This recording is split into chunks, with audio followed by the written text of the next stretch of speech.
చాలా మహిమకరమైనది, చాలా మహిమకరం. EW canyon అని ఆయన ఒక ఆయన ఉంటాడు. మరి ఆయన ఫెయిత్ మీద ఎక్కువ చెప్తాడు, ఫెయిత్ మీద అనమాట. ఆయన ఎట్లా అంటే ఆయన బోధ, ఆయన సంఘంలో 70 సంవత్సరాలకి లోపు ఎవరన్నా చనిపోతే చనిపోయిన వాళ్ళని తిరిగి లేపేవాడు అంత. అది క్రైస్తవ్యం అంటే. ఆ లెవెల్ క్రైస్తవ్యానికి మనకి ఎంత తేడా ఉందని. అట్లా కొంతమంది ఉన్నారు గాడ్స్ జనరల్స్, గొప్ప గొప్ప దైవజనులు, దేవుడు వాళ్ళని వాడుకొని 70 సంవత్సరాల తర్వాతే అప్పుడు మరలా లేపడానికి ప్రయత్నించరు. 70 సంవత్సరాల లోపు చనిపోయారా వాళ్ళని మళ్ళీ తిరిగి లేపుతారట. అంత విశ్వాసం. విశ్వాసంలో ఇంక్రీజ్ అవర్ ఫెయిత్ అంటారు. ప్రార్థన చేయడం నేర్పమంటమే కాకుండా మాకు విశ్వాసాన్ని అధికం చేయండి, ఇంక్రీజ్ అవర్ ఫెయిత్ అని శిష్యులు వచ్చి అడుగుతారు. ఆ సబ్జెక్టు దేవుని చిత్తం అయితే రాబోయే రోజుల్లో స్టడీ చేద్దాం. మనం విశ్వాసంలో అధిక విశ్వాసానికి వెళ్ళాలి.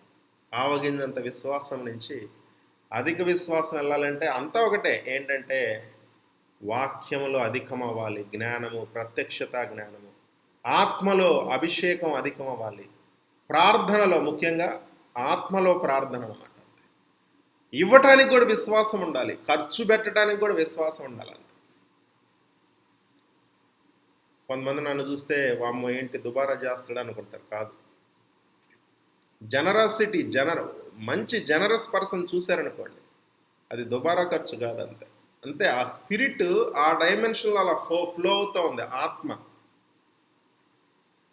గివింగ్ పరిచర్య అనమాట. ఇక పరిశుద్ధాత్మ మనలో నిండుగా ఉంటే మనం ఆపుకోలేము. ఆయన అంతే, ఎవరిని చూసి ఎక్కడ కనికరపడతాడో మనకు తెలియదు. అందుకని బ్యాంక్ అకౌంట్లు ఖాళీ అవుతూ ఉంటాయి. అంతే, దాచిపెట్టుకుందాం అనుకున్నా కాదు. ఒక్కోసారి అనేక సార్లు అబ్జర్వ్ చేశాను, ఒక 10,000 అకౌంట్లోకి వచ్చింది అనుకోండి, ఒక అద్భుతం జరిగిందని నేను సంతోషిస్తూ ఉంటే ఎక్కడి నుంచో ఫోన్ కాల్స్ వస్తాయండి. వాళ్ళకి ఎట్ట తెలిసిద్దా అనుకుంటాను నేను. తెలియదు వాళ్ళకి. అన్న సహాయం చేయండి అన్న అంటారు. అయ్యో అవునా, లేదు ఒక రోజు 2 రోజులు ఆలస్యం చేస్తుంటే ఒక వాక్యం చూపిస్తాడు గలతీయులకు రాసిన పత్రికలో, do not be weary of doing good, well doing. Okay, తగిన కాలమందు పంట కోస్తావు, సో విసిగిపోక, ఆ మంచి చేయట యందు మేలు చేయట యందు విసిగిపోక అంటాడు అనమాట. ఎక్కడెక్కడోళ్ళు అసలు 1 సంవత్సరం 2 సంవత్సరాలు కాంటాక్ట్ లేని వాళ్ళు కూడా అలానే ఫోన్లు చేస్తుంటారు. అదొక ప్రవాహం. దాన్ని మళ్ళీ ఆపామంటే పరిశుద్ధాత్ముడు గ్రీవ్ అవుతాడు. అంటే డబ్బుల్ని మనం అక్యూములేట్ చేస్తున్నాం అనుకోండి, ఆత్మ ఓకే నీకు డబ్బులు ఎక్కువ అవసరమా అంటే డబ్బుల మీద ఎక్కువ ఆధారపడుతున్నావా అని ఆయన ఏంటంటే చిన్నగా సర్దుకుంటాడు ఆయన. ఓకే, పరిశుద్ధాత్మతో. అది మన బుర్ర ఎక్కువ వాడుతున్నా అంతే, ముఖ్యంగా దేవుని పరిచర్య చేసే విషయంలో.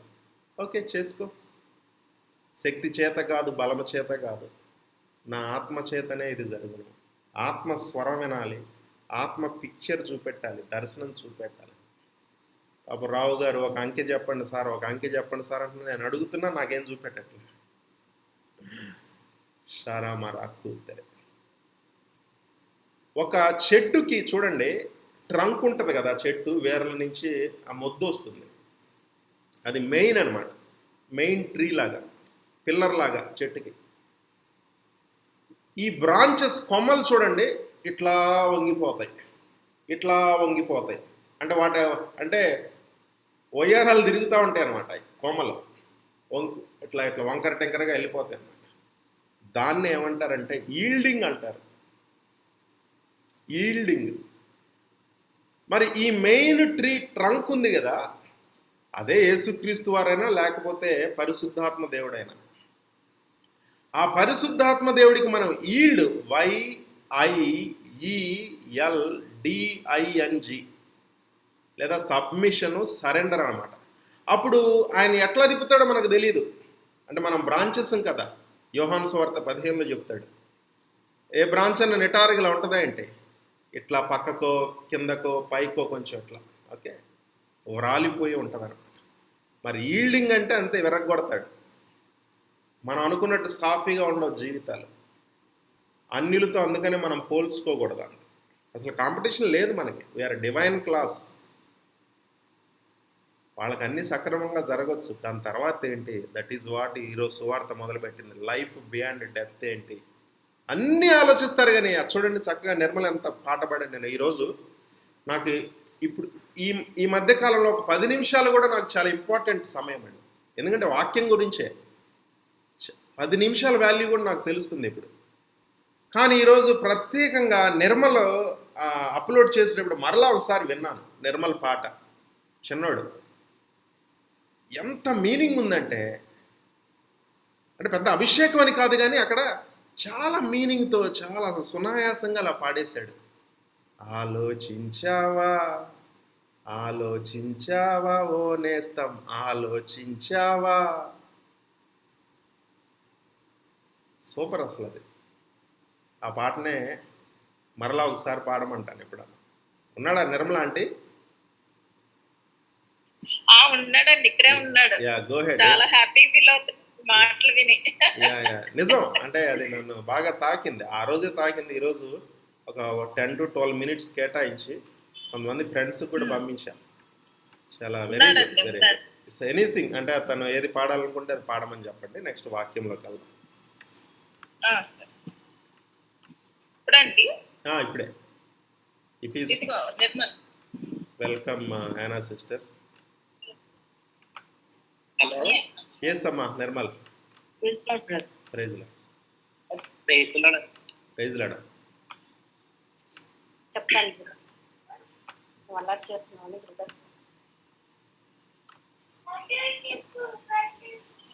కొడతారు. హలో, ఎస్ పాడమ్మా. స్టార్ట్ చేశానండి. స్టార్ట్ చేయి. నేను బైబిల్ తీస్తున్నాను, పక్కకి వెళ్ళిపోయింది.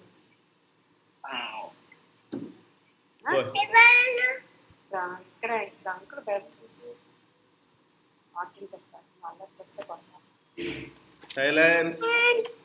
Silence. Okay, go ahead Nirmal.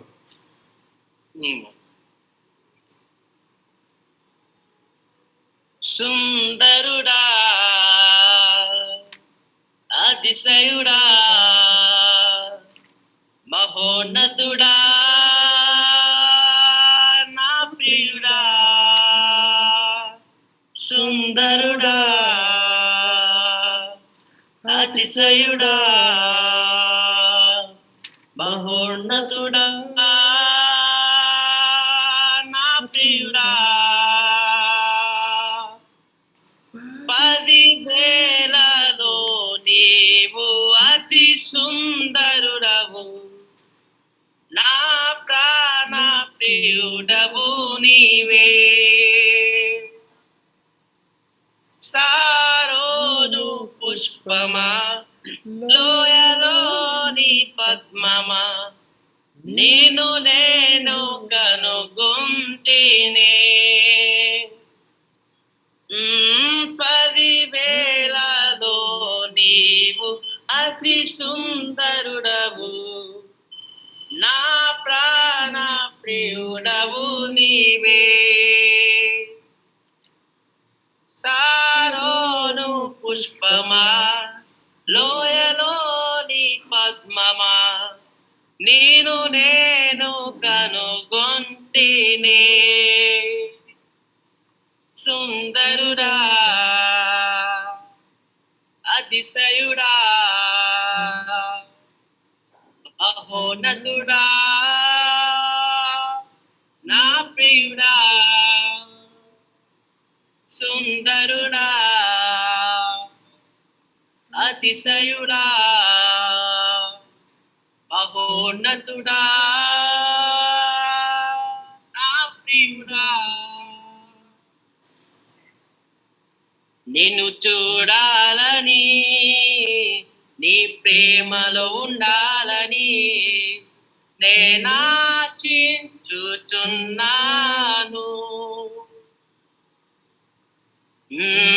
నిన్ను చూడాలని, నీ ప్రేమలో ఉండాలని నేనాశించుచున్నాను.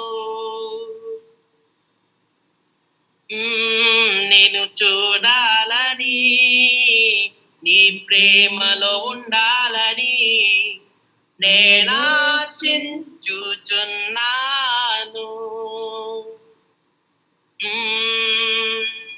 నేను చూడాలని, నీ ప్రేమలో ఉండాలని నేనాశించుచున్నాను.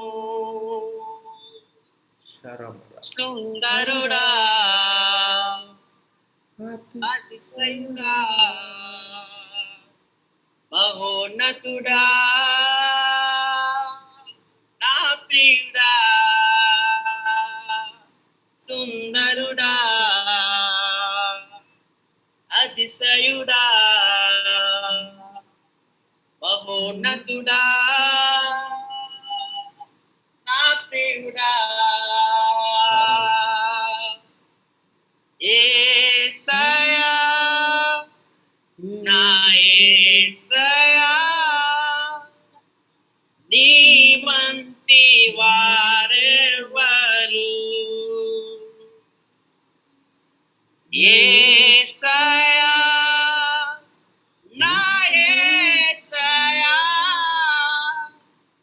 నీలాగా లేరెవరు? యేసయ్యా, నా యేసయ్యా, నీ వంటి వారెవరు? యేసయ్యా, నా యేసయ్యా, నీలాగా లేరెవరు? సుందరుడా, అతిశయుడా, మహోన్నతుడా, నా ప్రియుడా, సుందరుడా, అతిశయుడా, మహోన్నతుడా, నా ప్రియుడా.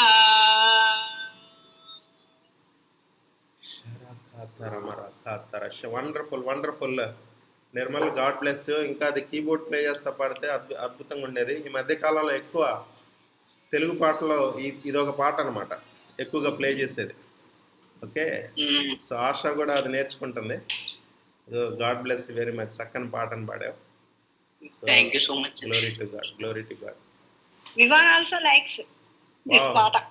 Okay okay, praise God, praise God. మనం వాక్యంలోకి వెళ్ళే ముందు ఎవరన్నా ఏదైనా చెప్పాలనుకుంటున్నారా? మనం వాక్యంలోకి వెళ్ళబోతున్నాం. ఏదైనా సాక్ష్యం కానీ పంచుకోవటం కానీ ఒకలాంటి అవునమ్మా, చెప్పండి. రాత్రే చెప్తాను. కొంచెం దగ్గరికి చెప్పండి. సారీ, సడన్ వాక్యంలోకి వెళ్ళిపోయి అదేనండి నాతో ప్రాబ్లం, ఏమనుకోవద్దు. ఓకే, ఫైర్ అలా ఉంటుంది. ఎందుకంటే నేను వెళ్ళి దడదల్లాడించి ఒక గంట ఏంటి ఇవాళ పరిపూర్ణంగా వస్తుంది సాక్ష్యం. ఓకే ఓకే, చెప్పండి. మొన్న సాయంత్రం మీకు ఫోన్ చేశాను కదా, అమ్మ కింద పడిందని. అవును, నిన్న ఎక్స్రేకి తీసుకెళ్ళాను. ఓకే ఎక్స్రే చేయించాను, రిపోర్ట్ వచ్చింది. ఏదైనా సివియర్ గా ఉంటే నేను ఫోన్ చేస్తాను అని అన్నారు ఆయన. ఓకే, కానీ దెబ్బ తగిలింది కానీ ఎక్కడ ఫ్రాక్చర్ అవ్వలేదు. వావ్, హల్లెలూయా. అది కొద్దిగా వాపు ఉంది, ఇంకాను పెయిన్ ఉంది. అది కూడా కొంచెం క్యూర్ అయింది, పర్లేదు. ఓకే, నాన్నగారిని ఎక్కడికి తీసుకెళ్లాలో నాకు అది అర్థం కాదు. అసలు ఏ ట్రీట్మెంట్ చేయించాలో కూడా నాకు అర్థం కాని పక్షంలో ఉన్నాను. ప్రభు, నేనేం చేయాలి? నాకు ఎలాగ దారి? నాన్న వాళ్ళ మేనమామ అన్నవాడు ఆర్థో స్పెషలిస్ట్ అంట, ఆయనే రాత్రి వచ్చి ట్రీట్మెంట్ చేసి వెళ్ళాడు. ఓకే, ఇంటికి వచ్చి షుగర్ టెస్ట్ చేయించండి, మేము చూద్దాము, షుగర్ ఉన్నందువల్ల కూడా తగ్గకపోవచ్చు అని అన్నారు. కానీ షుగర్ నార్మల్, HbA1c నార్మల్, హల్లెలూయా, అన్ని నార్మల్లో ఉన్నాయి. ఆయన అబ్నార్మల్గా ఉన్నారా? అసలు ఎంత హ్యాపీగా ఉన్నారంటే ఇవాళ. ఓకే ఓకే, అది. కానీ నాకు ఒక చిన్న సమస్య ఏర్పడుతుంది. నాకు కష్టం వచ్చినప్పుడు దేవుడి వైపు చూడలేకపోతున్నాను. అవును, నాకు అదేంటో అర్థం కావట్లా. నా కష్టంలో చూడట్లేదు. ప్రభు, నేనేం చేయాలి అని దేవుణ్ణి నేను అడగలేకపోతున్నాను. సమస్య వైపే చూస్తున్నాను కానీ దేవుణ్ణి అడగలేకపోతున్నాను. ఆ సమస్య తీరిన తర్వాత మాత్రం దేవుడు నాకు ఉన్నాడు కదా, నేను ఎందుకు ఇంత సఫర్ అయ్యాను అని ఆలోచిస్తున్నాను మళ్ళీ తిరిగి. అది ఎక్కడ నేను మిస్ అవుతున్నానన్నా అర్థం కాల నాకు కూడా. పర్వాలేదు. కానీ ఈ రోజు అయితే చాలా హ్యాపీగా ఉన్నాను నేను. ఇద్దరు బాగున్నారు.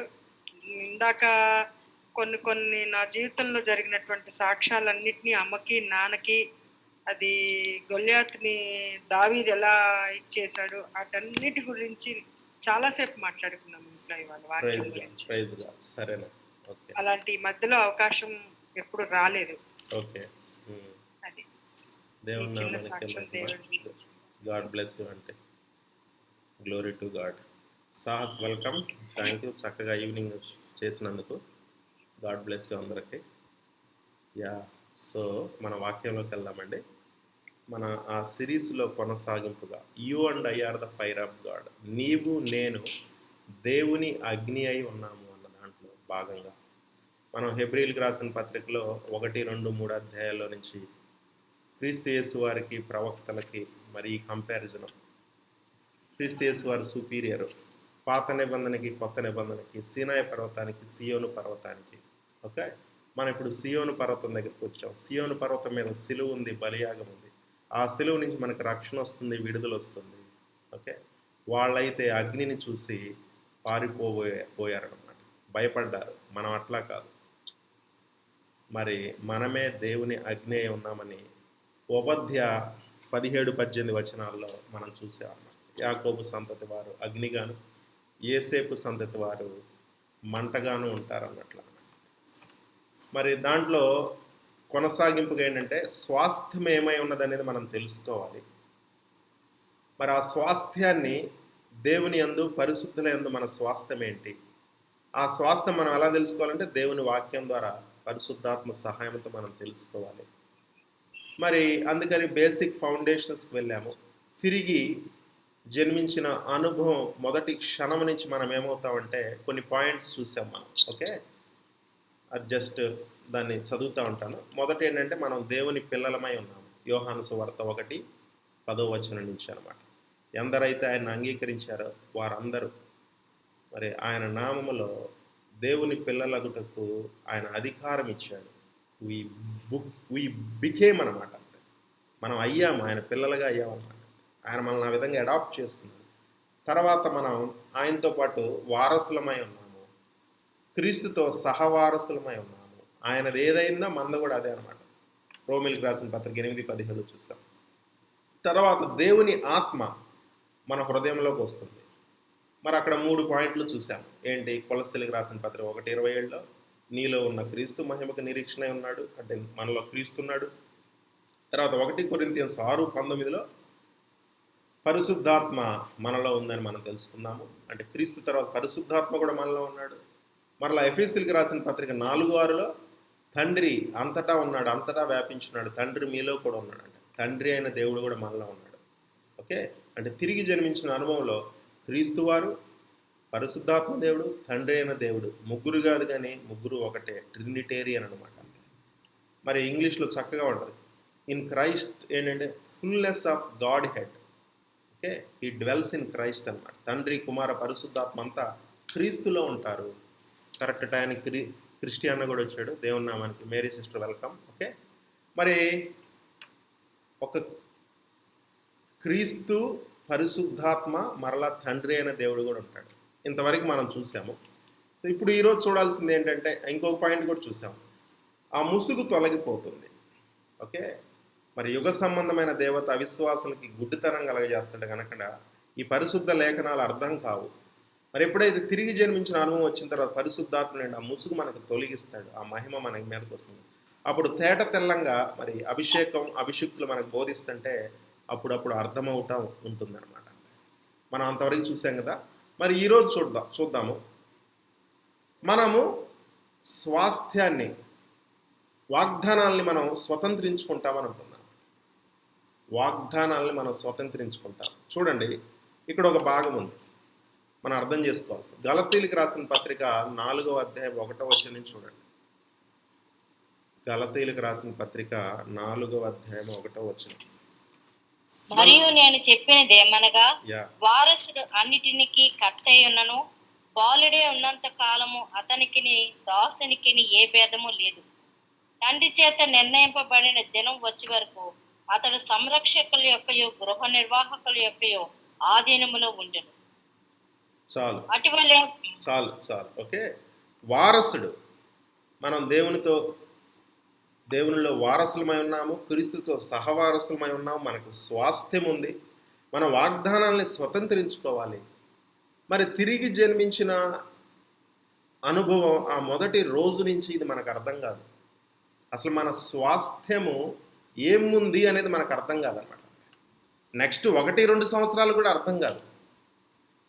మరి ఆ స్టేజ్లోనే, ఆ బేబీ లెవెల్లోనే మనం ఆగిపోయామంటే, అనేక మంది డకెట్స్ క్రైస్తవ జీవితం జీవిస్తున్నా, మరి ఆదివారం సంఘానికి వెళ్తున్నా కూడా వాళ్ళ స్వాస్థ్యము వాళ్ళకి తెలియదు. వాళ్ళు ఒక లెవెల్లో ఆగిపోతారనమాట. స్టాగ్నేషన్ ఉంటుంది, స్పిరిచువల్ స్టాగ్నేషన్. అందుకని చూడండి, కీర్తనకారుడు ఒక మాట అంటాడు చక్కగా, నా బోధకుల కన్నా కూడా నాకు విశేష జ్ఞానము నాకున్నది. ఎందుకు? ఆయన ధర్మశాస్త్రాన్ని నిరంతరం ఆయన ధ్యానం చేస్తూ ఉన్నాడు, ఆయన అభిషిక్తుడై ఉన్నాడు. బోధకుల కన్నా కూడా చిన్నవాడైన ఇతనికి విశేషమైన జ్ఞానం కలిగింది. ఎందుకంటే వాళ్ళు పెట్టే సమయం కన్నా, వాళ్ళు చెల్లించే వెల కన్నా, ఓకే, ఆ బోధకులు అనేవాళ్ళు ఒక స్టేజ్లో ఆగిపోయారు, పెంచుకోవట్లేదు. ఇది నిరంతర ప్రయాణం. ఈ నిరంతర ప్రయాణంలో ఎక్కడ 1 సంవత్సరం 2 సంవత్సరాలు నువ్వు అటెన్షన్ పే చేయలేదంటే వెనక నుంచి వచ్చే వాళ్ళు వస్తుంటారు స్పీడ్గా, ఓకే, వాళ్ళు ఓవర్టేక్ చేసిపోతారు. అంటే మనకన్నా చిన్నవాళ్ళు అనమాట. అంతే. దాన్ని బట్టి గర్వించాల్సిన పని లేదు. కానీ ఏంటంటే ఇది కంటిన్యూటీ. దేవుని విషయంలో కంటిన్యూటీ అనేది చాలా ముఖ్యము, కన్సిస్టెంట్గా అనమాట. దేనికైనా మనం అటెన్షన్ పే చేయాల్సిన పని లేదు, కానీ దీన్ని మాత్రం మనం కాంప్రమైజ్ అవ్వకూడదు. అంతే. ఇది నిరంతరంగా మనం ఫార్వర్డ్ మూమెంట్, అప్వర్డ్ మూమెంట్లోకి వెళ్ళాలి, ప్రోగ్రెస్లో. మరి వాక్యంలో నిరంతరం మనం ధ్యానం చేస్తుంటే ఆటోమేటిక్గా దేవుని జ్ఞానం మనకి అధికమవుతూ ఉంటుంది, ప్రార్థనలోను, వాక్యంలోను, మిగతా డిసిప్లిన్స్. అందుకని నా బోధకుల కన్నా నాకు విశేషమైన జ్ఞానం ఉందంటున్నాడు. అంటే మనం ఎదుగుతూ ఉండేసరికి ఇక్కడ చూడండి, వాడు వారసుడే. ఒక బిలియనీర్ కొడుకుని చూడండి, అప్పుడే పుట్టాడు, ఎల్కేజీ యూకేజీ కంప్లీట్ చేస్తున్నాడు. వాడికి ఇంత ఆస్తి ఉందని చెప్తే వాడికి ఆస్తి ఏందో అర్థం కాదు, ఏం కాదు. 100 రూపాయలు ఇస్తేనే ఫస్ట్ స్టాండర్డ్, సెకండ్ స్టాండర్డ్లో అర్థం కాదు, ఓకే. తర్వాత ఎప్పుడో 3rd, 4th స్టాండర్డ్కి వస్తే ఓకే, దీనివల్ల వాల్యూ ఏంటి, ఒక 2000 రూపాయల వాల్యూ అనేది సంతోషిస్తాడు. కానీ వాడి దగ్గర 2000 కోట్లు ఉన్నాయే అంటే వాడు బొడ్డోడుగా ఉన్నాడు.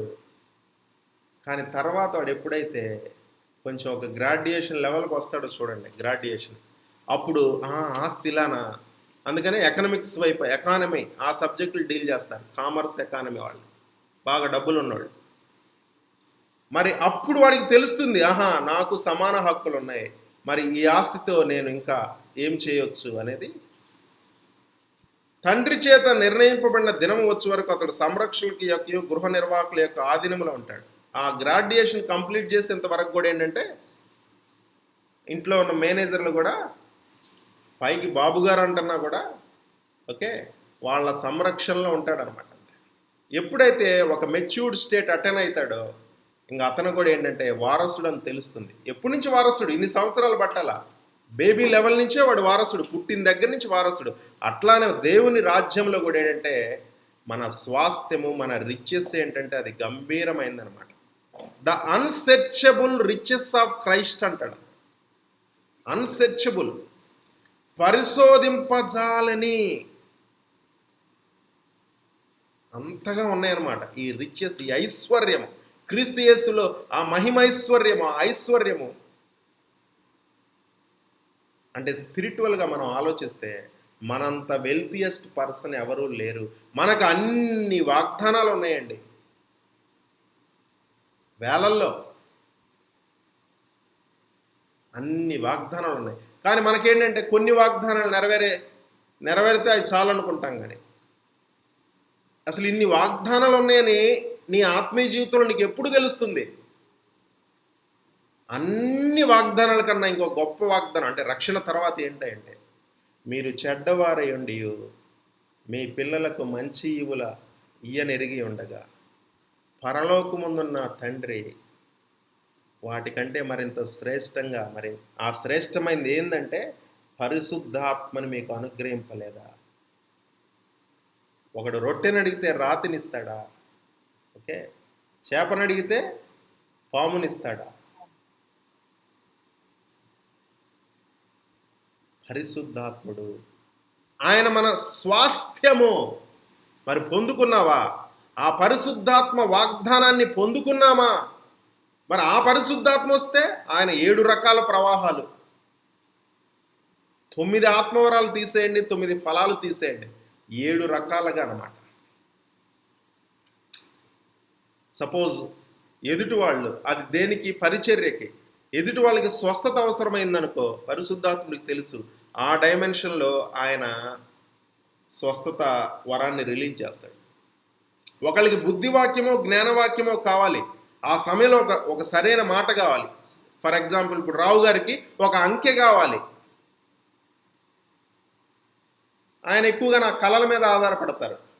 కానీ సడన్గా ఒక మాటలో ఒక 500, 400, 700, 1000, ఓకే, లేకపోతే ఒక 100 ఒకటి కరెక్ట్గా రావాలి, ఆయన కన్విన్స్ అయిపోవాలి. అదేంటంటే జ్ఞానవాక్యము, the gift of the word of wisdom or word of knowledge అన్నమాట పనిచేయాలి.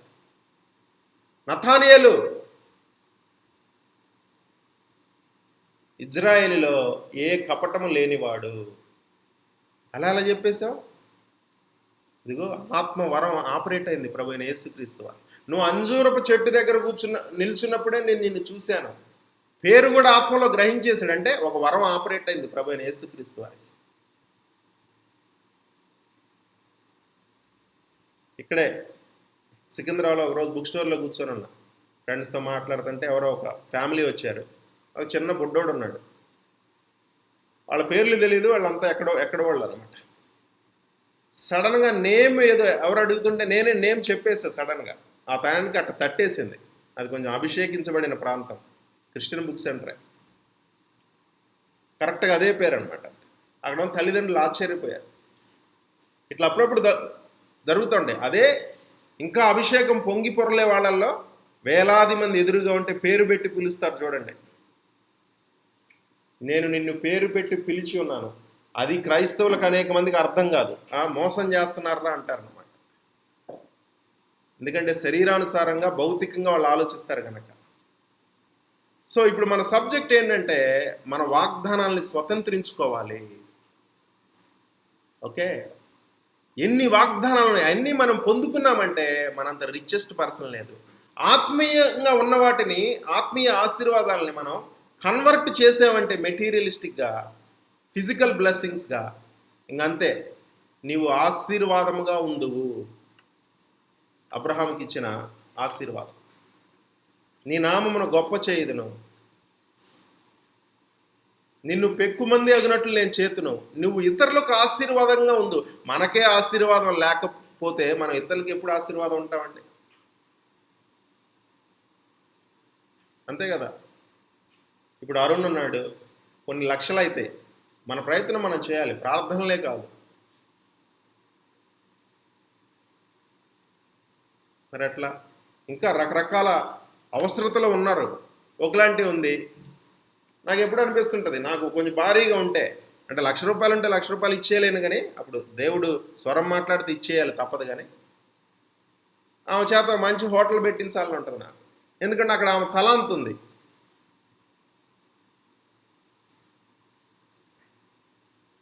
ఎవరు? మన సహవాసంలోనే, మన ఫ్యామిలీ, స్పిరిచువల్ ఫ్యామిలీ.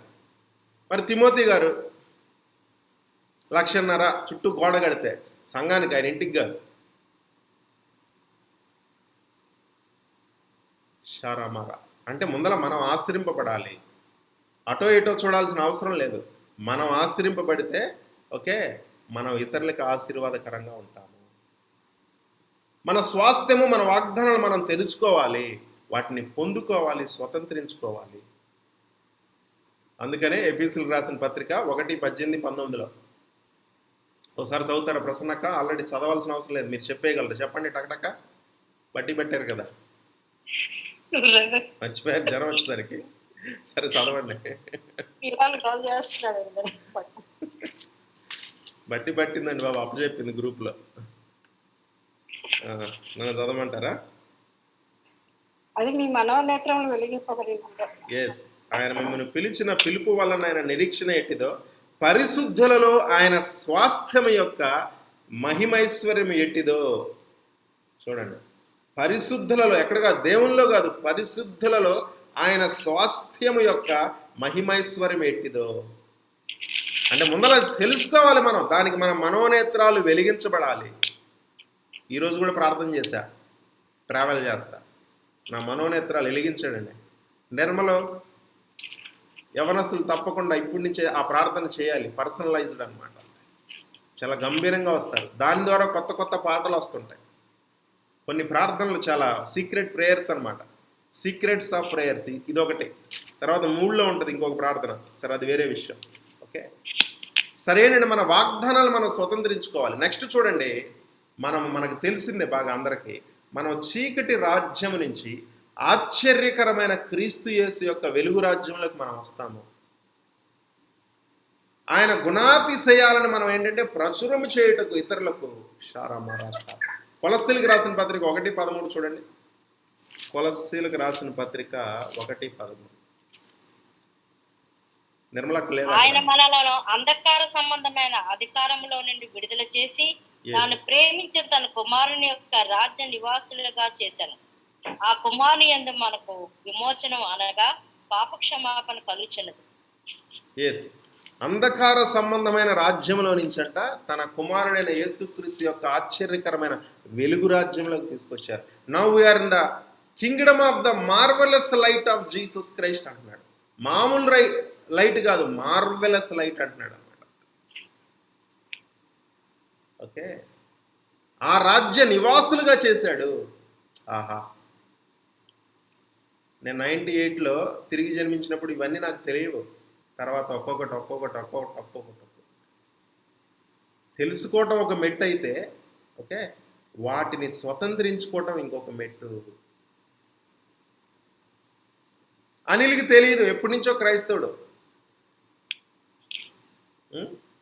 ఏదో ఈ బ్రతుక్కి ఆ నెలకి అవసరతలు తీరితే చాలు, అంతే. మళ్ళా చదవచ్చు. సీఎం జగన్ గారి గురించి మాట్లాడమంటే గంటల గంటలు ప్రసంగం చేస్తాడు. ఎప్పుడు టీవీ ఆవా. వాక్యం నేర్చుకోరంటే చదవచ్చు, బాగా వచ్చు. ఒక ప్రసంగం వింటే రాజకీయ నాయకుడు ప్రసంగం టకటకా చెప్పేస్తాడు. కానీ వాక్యం ఏంటి? ఎప్పటి నుంచి క్రైస్తవుడు? 2004 నుంచి క్రైస్తవుడు.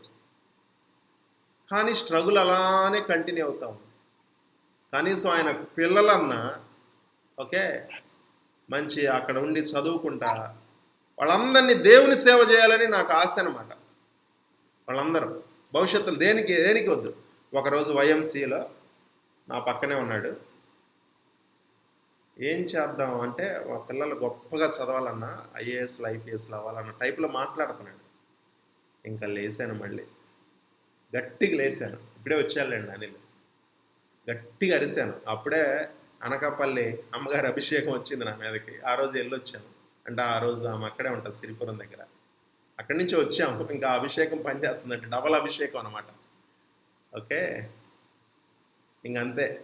ఎందుకని? ఒరే సహోదరుడా, స్నేహితుడా, మేమేం చేస్తున్నాం? మేము చదువుకున్న చదువులేంటి? మేము వచ్చిన బ్యాక్గ్రౌండ్లు ఏంటి? మేము ఎక్కడ పుట్టాం? విగ్రహాల మధ్య పుట్టాం. అన్నీ వదులుకొని వచ్చి దేవుని సేవ చేస్తుంటే, జీవం గల దేవుని సేవ. మరి ఆ డబ్బులు నీ పిల్లలకి, నీ కుటుంబానికి పెడుతుంటే వీళ్ళు మాత్రం అంటే లోకంలో ఏదేదో అవ్వాలట, దేవుని సేవ మాత్రం చేయరట. న్యాయం ఉందండి? అరిస్తే అరిసాడంటారు కానీ, కరిస్తే కరిసాడంటారు కానీ ఆయన అభిమానులు న్యాయం ఉందా? నేను అన్న మాటలో న్యాయం ఉందా? ఎవడు చేస్తాడు ఈ సేవ? రోజుకి ఎంతమంది నశించిపోతున్నారు? సువార్త చెప్తున్నామా? పంపుతున్నామా? ఈ రాజ్యం నుంచి బెనిఫిట్ తీసుకుంటా కూడా పక్క రాజ్యానికి వచ్చి ఏదో చేయాలని అతనే ఆలోచిస్తే ఇంక మిగతా వాళ్ళ పరిస్థితి ఏంటి? మారు మనసు పొందుకో. ఎప్పుడు ఈ లోకంలో ఏదో ఒకటి పొందుకున్నాం, అదే పని. మేము పిచ్చోళ్ళం ఆ సేవలు చేయటానికి. మాకు సంపాదించాలని ఉండదా?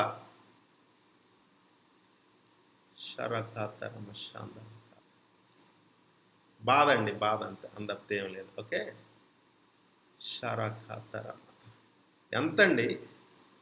మరలా నాకు నిర్మల సాంగ్ దగ్గరికే వస్తుంది. ఆలోచించావా, ఆలోచించావా, ఈ ఊపిరి ఎప్పుడు పోతుందో ఆలోచించావా, ఈ లోకం ఎప్పుడు ఆగుతుందో ఆలోచించావా. సరిగా వాడట్లేదు దాన్ని. ఓకే, ఎంతో మీనింగ్ ఉందని. ఆ కోవిడ్ వచ్చింది, ఇంతమందికి కళ్ళ ముందు టపటపా రాలిపోయారు. మహాగనులు, మనకన్నా గొప్పవాళ్ళు, వాళ్ళ ముందు మనం నథింగ్. అప్పుడన్నా మనం కళ్ళు తెరవాలా?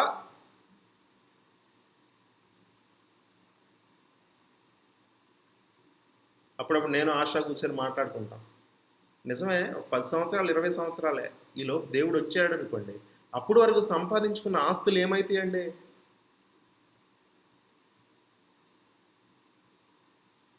ఏదో ఒక దశంభాగం ఇస్తాం అనుకోండి, ఏమైతే అవన్నీ?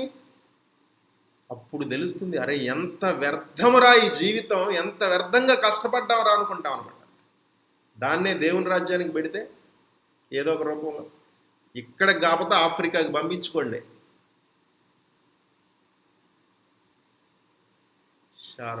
దేవుని రాజ్యంలో సొమ్ముని తింటా కూడా ఇంకా భవిష్యత్తులో లోకంలోకి వెళ్ళి ఏదో అవ్వాలంటే ఇట్స్ అప్ టు దెమ్.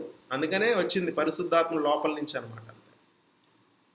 షారారా, మనం వెలుగు సంబంధమైన రాజ్యంలోకి వచ్చాము. మరి చీకట్లో మన వాళ్ళే వెనకున్నారు.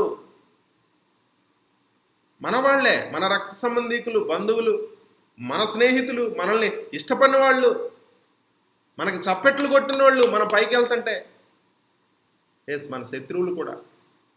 మరి వాళ్ళని తీసుకురావద్దా ఆ చీకటి రాజ్యంలో నుంచి వెలుగు సంబంధమైన ఆశ్చర్యకరమైన దేవుని రాజ్యంలోకి? నువ్వు వస్తే సరిపోయిందా? నిన్ను దేవుడే తెచ్చాడా?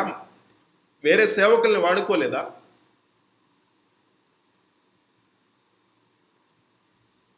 కొన్ని దృక్పథాలు, మైండ్ సెట్లు మారాలి.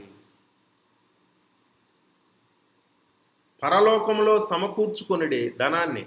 Okay,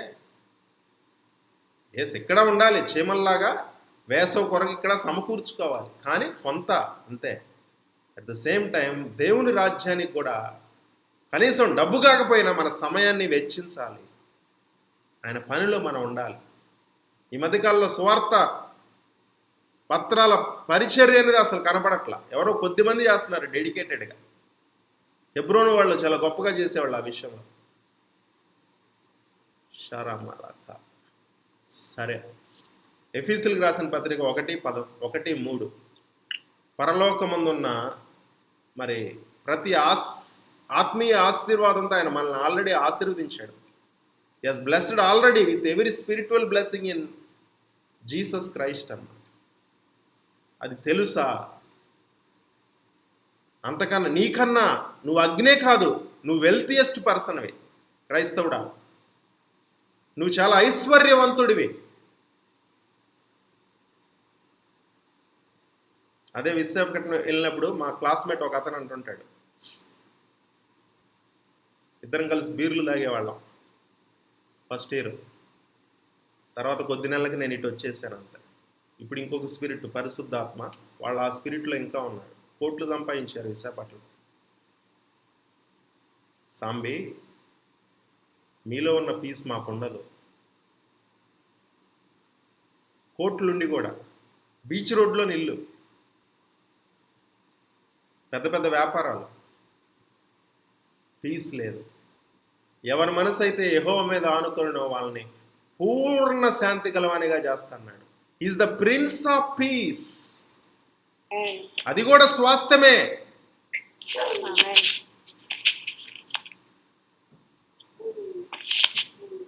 the peace of God that transcends అని ఉంటుంది, transcends or excelleth, that peace will envelop our minds అనమాట. మన తలంపులకి కావలి కాస్తుందంట ఆయన దేవుని యొక్క శాంతి సమాధానము. మన తలంపులు ఏంటి? ఏమి తిందుమా, ఏమి తాగుదమా, ఏమవుతుంది, వాళ్ళ గురించి ఏమవుతుంది, వీళ్ళ గురించి ఏమవుతుంది, వాళ్ళకి బ్యాంకు బ్యాలెన్స్లు పెరిగిపోతున్నాయి, మనం వెనకపడిపోయాం. లేకపోతే ఆ సేవకుడికి పెరిగిపోయింది, మనమేంటి ఇక్కడే ఉందాం. సేవకుల్లో కూడా ఇదే గొడవ, తలంపులు. అందుకని ఆ తలంపులకు ఏం కావాలంటే, అంటే ఇది కూడా స్వాస్థ్యంలో భాగమే, వాగ్దానంలో భాగమే.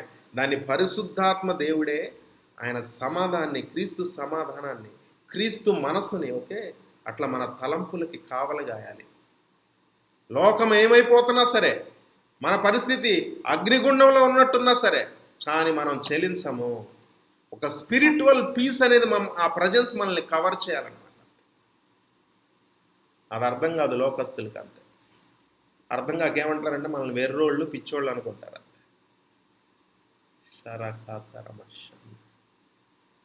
సమాధానం లేదండి. మనకి విశ్రాంతి కూడా ఇచ్చాడు. We are very restful. నీ భారం యెహోవా మీద మోపుము. ఆ మాట నీకు బయట ఎవడన్నా అంటాడా? అన్నాగాని తీసుకుంటారు చెప్పు.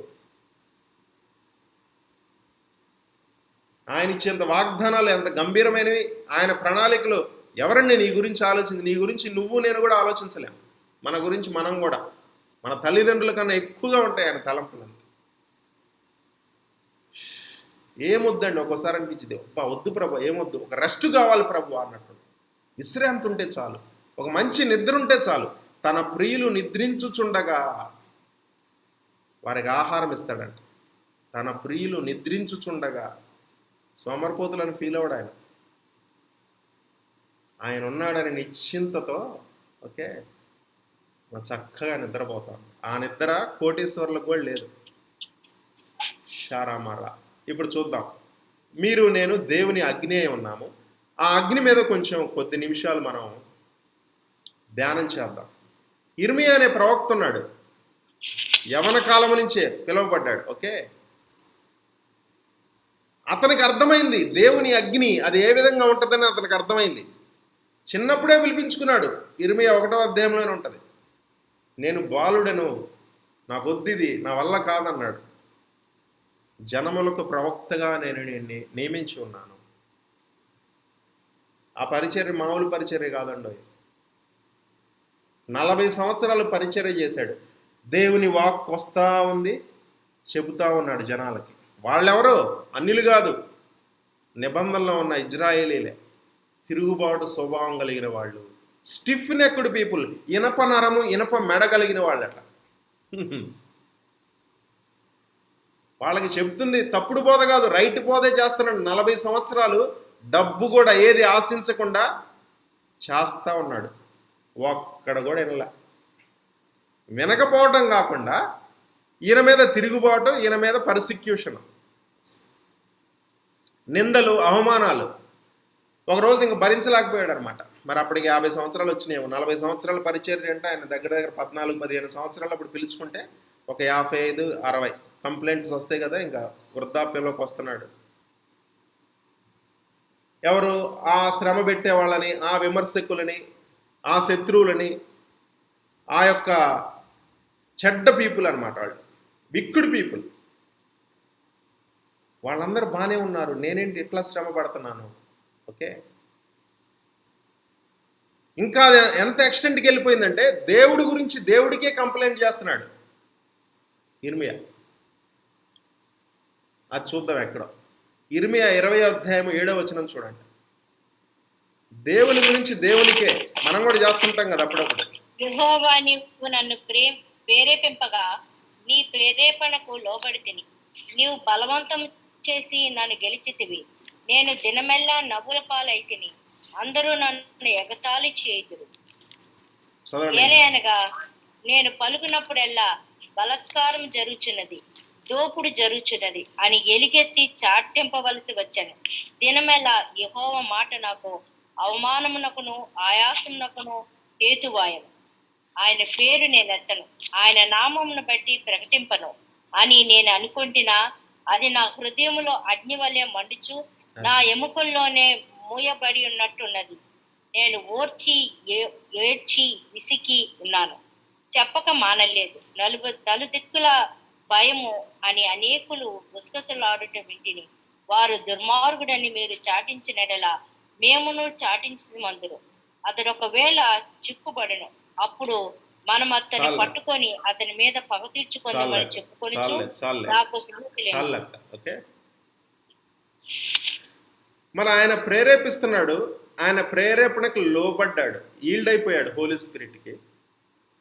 బలవంతం చేసి నన్ను గెలిచితివి నేను, మరేంటి ఆత్మ టేక్ ఓవర్ చేస్తుంది. ఏ విధంగా అయితే పరిశుద్ధాత్మ దేవుడు యోర్దాను నది ఒడ్డున ఆయన మీదకి వచ్చి ఆత్మచేత అరణ్యంలోకి కొనిపోబడ్డ అనుభవం అనమాట ఇది.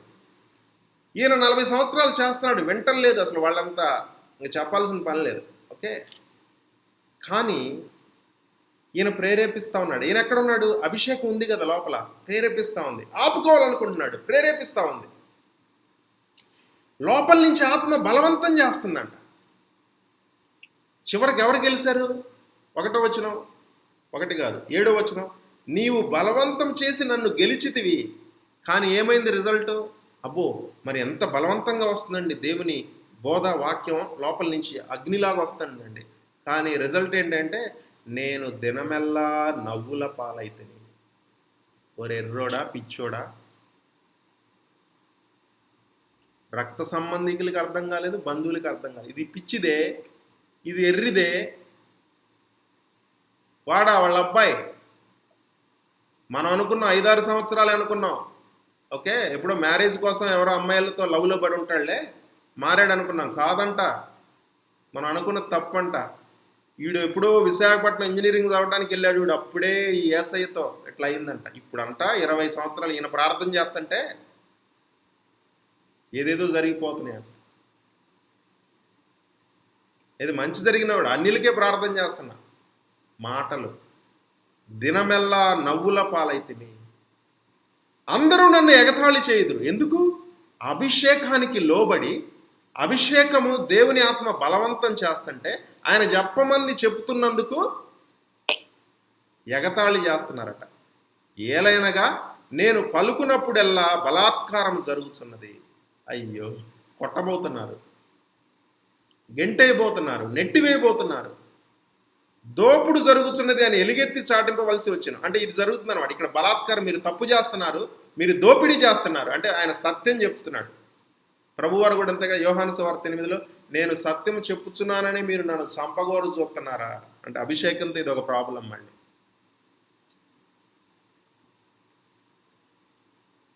దినమెల్లా యెహోవా మాట నాకు అవమానమునకు అపహాస్యమునకు హేతువాయను. అంటే ఈయన మాట వల్ల ఈయనకేమొచ్చింది? అవమానం వచ్చింది, అపహాస్యం వచ్చింది. ఈరోజు నువ్వు భాషల్లో మాట్లాడుతున్నా కూడా నీకు అపహాస్యం వస్తుంది. మరి ఇర్మియా మాట్లాడుతున్నా కూడా అవమానము అపహాస్యం వస్తుంది. అంటే ఇర్మియా మాట్లాడే దేవుని మాట కాదా, అది దెయ్యపు మాట.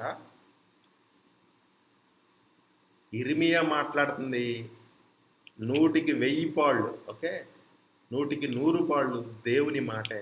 దేవుని మాట మాట్లాడుతున్నావున్నంత మాత్రాన అవమానం రాకుండా ఉండదు. అందరు యాక్సెప్ట్ చేస్తారని ఉండదు. మెజారిటీ ఆఫ్ టైం యాక్సెప్ట్ చేయరు. అంటే ఎదుటి వాళ్ళ రెసిపియెంట్స్ని బట్టి ఉంటుంది. అవమానానికి, అపహాస్యానికి గురవుతున్నారు. భాషలు కూడా అంతే. సరే, అది వేరే విషయం. ఆయన పేరు ఇంక విసిగిపోయాడు ఆయన. అబ్బా, ఇంక కాదండి, ఇప్పుడు 4-5 సార్లు మీకు లోబడ్డా ప్రభువా, ఈసారన్నా వింటారనుకున్నా, నువ్వు బలవంతం చేస్తుంటే చెప్పేశాను, ఇక కాదు. ఆయన పేరు నేను ఎత్తను, యేసు క్రీస్తు సువార్త అసలు నేను చేయను, ఆయన నామమును బట్టి ప్రకటింపను అని నేను అనుకుంటుని. నేను 3-4 రోజుల క్రితం ఈ అనుభవంలో కూడా వెళ్ళా. అంటే మనసులో ఒక బ్యాటిల్ అనమాట. ఏయో రీజన్స్ ఉంటాయి. ఒక్కోసారి చిన్నవాళ్ళని చూసి డిస్కరేజ్ అవుతుంటాం. ఓకే, రకరకాలుగా ఒక్కొక్కళ్ళు ఓవర్ యాక్షన్ చేస్తారు. నిన్న మొన్న వచ్చుంటారు పరిచర్యకి, ఇక వాళ్ళ ఓవర్ యాక్షన్ చూడాలి. సెల్ఫ్ ప్రమోషన్ ఎక్కువ అనమాట. ఇప్పుడు సోషల్ మీడియా వచ్చింది కదా, లైకులు, కామెంట్లు, ఓకే, ఇవన్నీ ఎక్కువైపోయినాయి. అది వేరే రకమైన ఆనందం. 1 మిలియన్ వ్యూస్ ఉన్నాయనుకోండి ఒకదానికి, వాడు చూసినోడంతా ఇట్లా టచ్ చేస్తే చాలు, 1 సెకండ్ అట్లా టచ్ చేస్తే ఒక వ్యూ పడిపోయినట్లు అక్కడ. దాన్ని బట్టి వాడు అంతా చూసి మారిపోయాడని కాదు. ఇక్కడ మాకు మిలియన్ వ్యూస్, 10 మిలియన్ వ్యూస్ అని చెప్పుకోవచ్చు, లేదా 1 కోటి వ్యూస్. కానీ ఎన్ని ఆత్మలు వచ్చినాయి? 1 కోటి వ్యూస్ అయ్యి 1 ఆత్మ రక్షించావా?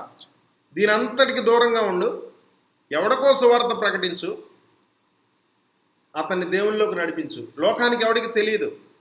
దావీదు ఓకే, ఎలుగుబంటితోనూ సింహంతోనూ పోరాడి గెలుస్తుంటే, ప్రాణానికి రిస్క్ తీసుకుని గెలుస్తుంటే ఎవడు చూసాడప్పుడు? ఎవడు చూడాల, ఎవడు లేడు. చుట్టూ ఉన్న ఎవరన్నా 1-2 గొర్రెల కాపర్లేమో, వాళ్ళు పారిపోతారు కదా. నమ్మకంగా ఉన్నాడు ఆ కొద్ది వాటిల్లో. గొలియాతు దగ్గర అందరు చూశారు, దేశం చూసింది. సౌలు 1000 మందిని, దావీదు 10,000 మందిని దేశంలో ఉన్న ప్రముఖ సింగర్స్ అందరూ వచ్చి పాడేశారు గెంతుతా. ఎవడో చూడాల్సిన పని లేదు, ఎవడో చూడటానికి మనం పరిచయం చేయాల్సిన పని లేదు, అంతే. మరి ఇర్మియా ఒక్కడు మారు మనసు పొందుకోలా. ఒక్కోసారి పరిచర్య అలా ఉంటుందండి. డేవిడ్ లివింగ్స్టన్ గారు ఆఫ్రికా వెళ్ళారు. ఏది డాక్టర్, అన్ని ఆస్తులు వదిలేసుకొని ఆఫ్రికాకి దేవుని పిలుపు, భారం, నశించిపోయే ఆత్మలు పట్ట భారం కలిగి ఆఫ్రికా ఖండం గురించి, చీకటి ఖండం గురించి వెళ్ళి పరిచర్య చేశారు. 30-40 సంవత్సరాలకు కూడా లేదు, ఫ్రూట్ లేదు. అయితే ఇంకా 6 నెలల్లోనే చనిపోయినట్టున్నారు. కానీ ఆయన చేసిన పరిచర్య తర్వాత ఏమైందో తెలుసా? అక్కడికే ఒక రెయిన్హార్డ్ బోంకేని పంపించారు. అక్కడే ఒక బెన్సన్ ఎడహోసాను లేపారు దేవుడు. అక్కడే ఇప్పుడున్న ఒక డేవిడ్ వైడోపోనో, లేకపోతే ఒక టీబీ జోషువా గారో, ఒక పాస్టర్ క్రిస్సో, బాబాలోలో గారో, అపోస్తులు, గొప్ప గొప్ప ప్రవక్తలు లేపారు. కానీ దానికి పైనీర్ ఎవరు? David Livingstone.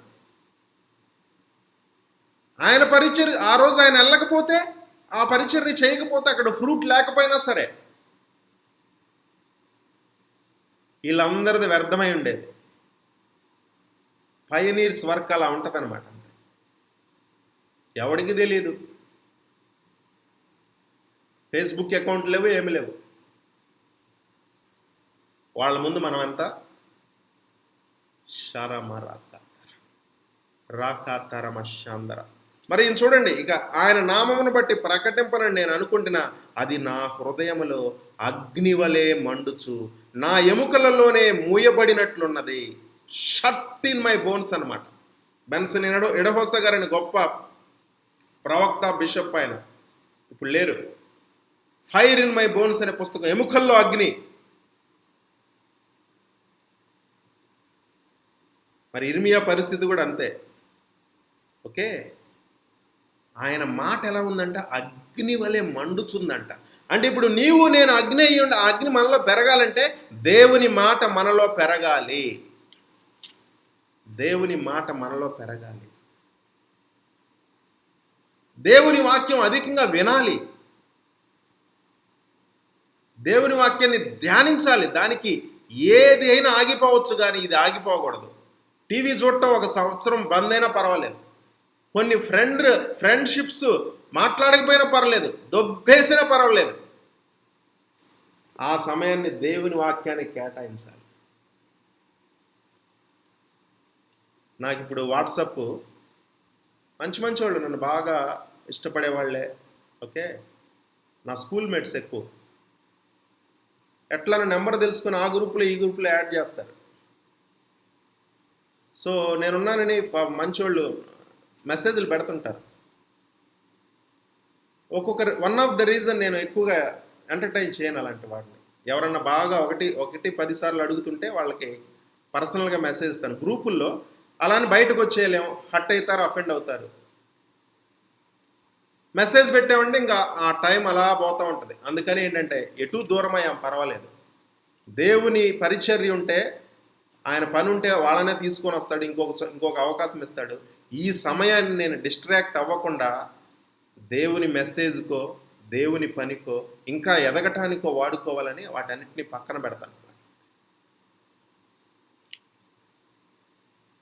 మనకి స్నేహితులు అధికంగా ఉంటే అసలు పోతుంది ఇది.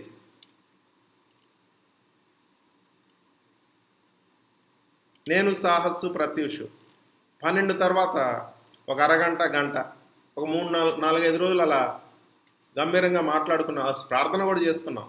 గంటన్నర అయిన తర్వాత ప్రార్థన ఎంత 5 నిమిషాలే, ఏదో ఆ మాట ఈ మాట లేకపోతే సహవాసం గురించో.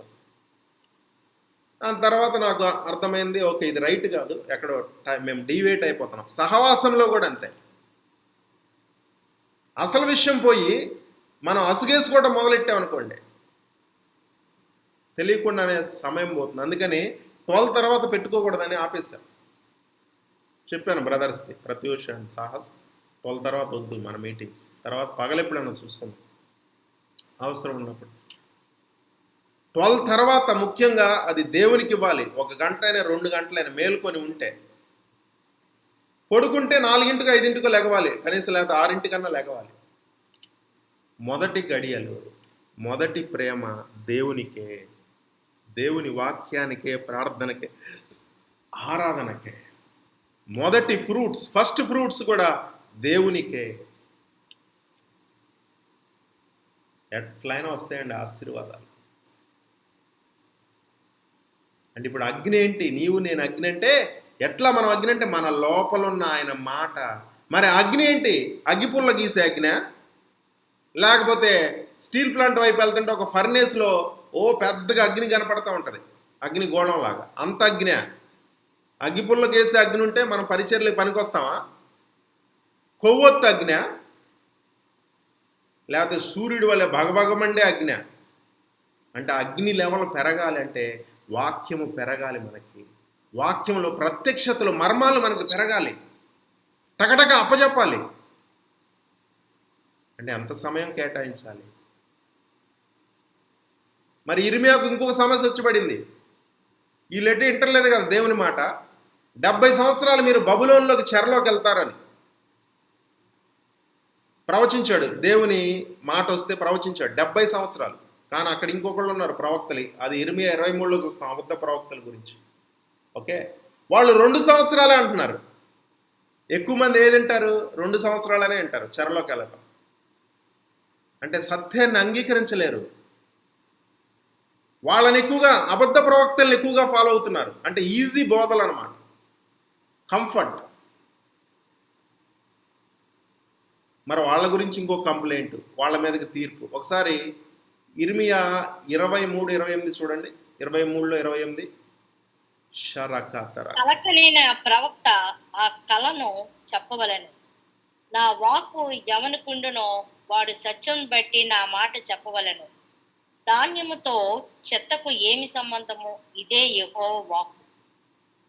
చూడండి, నా మాట అగ్ని వంటిది కాదా? నా మాట అగ్ని వంటిది కాదా? బండను బద్దలు చేసే సుత్తి వంటిది కాదా? నా మాట అగ్ని వంటిది కాదా, బండలను బద్దలు చేసే సుత్తి వంటిది కాదా. ఈరోజు ఒక ఫ్రేమింగ్ చేశారనమాట. ఓకే, మరి ఒక్క నిమిషం, ఎవరున్నారా లేదా అని చూస్తున్నాను. వేరేగా అనుకోవద్దు. అంటే క్రైస్తవ్యంలో ఎలా ఎదగాలంటే కీబోర్డ్ మంచిదే, అదొక లెవెల్. ఓకే, నేను వాళ్ళ ఇంటికి వెళ్ళా బర్త్డేకి. వాళ్ళ అన్న నిక్కి, ఆ పాప వాళ్ళ అన్న, తను కీబోర్డ్ మీదే ఉన్నాడు. మంచి కీబోర్డ్, పియానో అనుకుంటుంది, మంచిదే. కీబోర్డే కాదు, అది నీకు లెఫ్ట్ హ్యాండ్ అయితే రైట్ హ్యాండ్ ఏదో ఉండాలి తెలుసా? ఖడ్గం ఉండాలి. ఖడ్గం, కీబోర్డు ప్లస్ ఖడ్గం. ఏంటంటే ఆ ఖడ్గం? విశ్వాసం, ఆత్మ ఖడ్గం, వాక్యం అనే ఖడ్గం. కీబోర్డుతో పాటు వాక్యం ఉండాలి. ఇంకోటి గిటార్ ఒక్కటే కాదు, వెల్ అండ్ గుడ్. గిటారుతో పాటు గొడ్డలు ఉండాలి. ఇదే ఇర్మియాతో అంటాడు, నీవు యుద్ధాయుధం లాంటి వాడివి, నువ్వు గండ్రగొడ్డలి అన్నాడు. Your the my battle axe అంటాడండి. అబ్బా ఎంత పదం అది! You are my battle axe. గండ్రగొడ్డలి అని ఉంటుంది తెలుగులో, యుద్ధానికి వెళ్ళేటప్పుడు. అంటే గిటార్ ఒక పక్క ఉండాలి, ఇంకొకటి ఏంటంటే గండ్రగొట్టాలి. అది ఎవరో కాదు, నువ్వు నేనే గండ్రగొట్టాలి. ఆ విధంగా మారాలి, శత్రువుని పగలగొట్టాలన్నమాట. అంతే. రాబోయే రోజులు అలాంటి బోధ రాబోతుంది. విశ్వాసంతో నేను ప్రవచిస్తున్నాను, ప్రత్యక్షతతో కాదు. కానీ బ్లడ్ లైన్లోకి వెళ్ళిపోతున్నాం మనం. అక్కడి నుంచి తరతరాల నుంచి ఏది వేధిస్తుందా వాటిని కన్ఫెస్ చేస్తే ఆ యొక్క బలిపీఠాలు, 2 రకాల బలిపీఠాలు ఉంటాయి. దేవుని బలిపీఠం ఉంటుంది, ఈవిల్ ఆల్టర్స్ కూడా ఉంటాయి అన్నమాట. ఓకే, గత కాలంలో ఉన్నాయి కదా. ఈ రెండింటికి మధ్య క్లాష్ ఉంటుంది. ఆ సబ్జెక్ట్ తీసుకొద్దాం అనుకుంటున్నాను నేను. ఓకే, ఎందుకు కొన్ని బలహీనతలు రూల్ చేస్తున్నాయి? ఒక తాగుడు ఎందుకు రూల్ చేస్తుంది? ఎంత ప్రార్థించినా తల్లులైనా సరే, భర్తకో లేకపోతే పిల్లలకో లేకపోతే బంధువుల్లోనో తాగుడు అనేది వ్యసనం నుంచి ఎందుకు బయటకు రాలేకపోతున్నారు? పాపం ఆ తాగే వాళ్ళకు కూడా ఉంటుంది రావాలని. కొంచెం వెనక్కి వెళ్తే ఉంటుంది, ఎవరో ఉంటారు ఒక తాగుబోతు. ఓకే, 4-5 తరాల్లో ఇంకొక బ్యాచ్ ఉంటుందండి పాపం, 2 మ్యారేజెస్ అన్నమాట. 4-5 తరాల్లోకి వెళ్తే అది ఎక్కడో ఒక తరంలో అటాక్ చేయాలని చూస్తుంటుంది. ఒక 2-3 కూడా ఉంటుంది. ఏది ఒక డైవర్స్ అయ్యో లేకపోతే స్పౌజ్ చనిపోయో కాదు. అప్పుగారులో ఒక హౌస్, అనకప్పల్లో ఇంకొక హౌస్ లాగా అనమాట. అంటే ఎవరి గురించి ప్రత్యేకంగా చెప్పట్లేదు, అదొక బాధ. పాపం వాళ్ళు మంచివాళ్లే, ఆ 4-5 తరాల్లో ఎవరికొకరు కాదు అది ఉంటుంది. ఆ బ్లడ్ లైన్లో నుంచి అది అలా వస్తూ ఉంటుంది. ఇతను ఎక్కడో అటాక్ చేసింది అది. అట్లా ఉన్న బ్యాక్గ్రౌండ్ ఉన్న స్త్రీ కలుస్తారు ఈ పురుషుడికి, వాళ్ళకి ఏదో ఒకటి ఉంటుంది అంతే. శాపాలు ఏలుబడి అనమాట. దురదృష్టశాత్తు స్పౌజు లేకపోతే ఒక డైవర్సో లేకపోతే ఒక డెత్తో అది వేరే విషయం, సహజంగా జరిగే. అది కాదు ఇక్కడ. 2-3 మళ్ళీ ఇతను చాలా మంచి వ్యక్తే. దాన్ని అధిగమించాలి. అది అటాక్ చేయబోతున్నప్పుడు తెలిసినప్పుడు ఏంటంటే ఓకే, దాన్ని బ్రేక్ చేసుకోవాలి. ఇవన్నీ బ్లడ్ లైన్లో నుంచి వస్తున్న శాపాలన్నమాట, ఈవిల్ ఆల్టర్స్. ఎందుకంటే ఆ దేవుళ్ళు దేవతలకు కూడా అలా ఉంటాయి కదా. నేను ఓపెన్గా చెప్తున్నాను. మరి అతన్ని నువ్వు ఆరాధిస్తున్నావంటే ఆ స్పిరిట్ నీ మీదకి వస్తుంది కదా.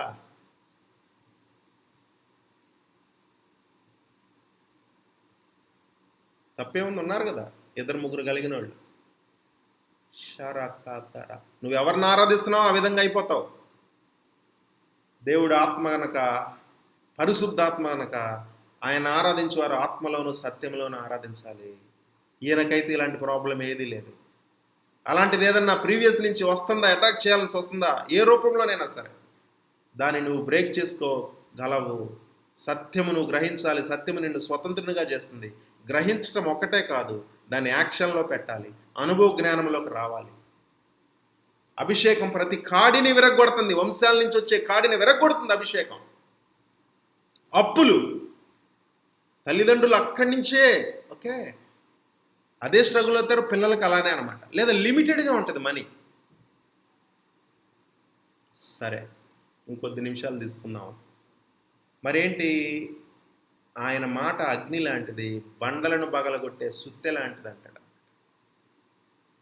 గిటారుతో క్రైస్తవ్యం ఆగిపోకుండా గండ్రగొడ్డలి కూడా ఉండాలి. లెఫ్ట్ హ్యాండ్లో గిటార్ ఉండాలి, రైట్ హ్యాండ్లో గండ్రగొడ్డలి. యుద్ధాయుధంగా మనం మారాలి. ఒక కీబోర్డ్తో మనం ఆగకుండా ఓకే.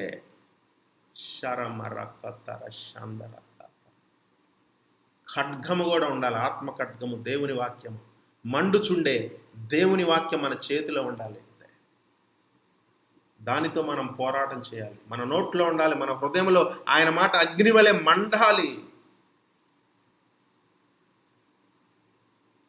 మనం ఇంకోటి తెలుసు, హెబ్రీయులకు రాసిన పత్రిక 1:7 ఓకే, ఆయన తన సేవకుల్ని అగ్నిజ్వాలలుగా మార్చుకుంటాడంట. తన సేవకుల్ని అగ్నిజ్వాలలుగా మార్చుకుంటాడు. ఇప్పుడు పరిశుద్ధాత్మ దగ్గరకు వస్తాం. అది మనం 2-3 వాక్యాలు తీసుకుంటాను. ఓకే, మత్తయి సువార్త 3:11, మార్కు సువార్త 1:8 చదవండి.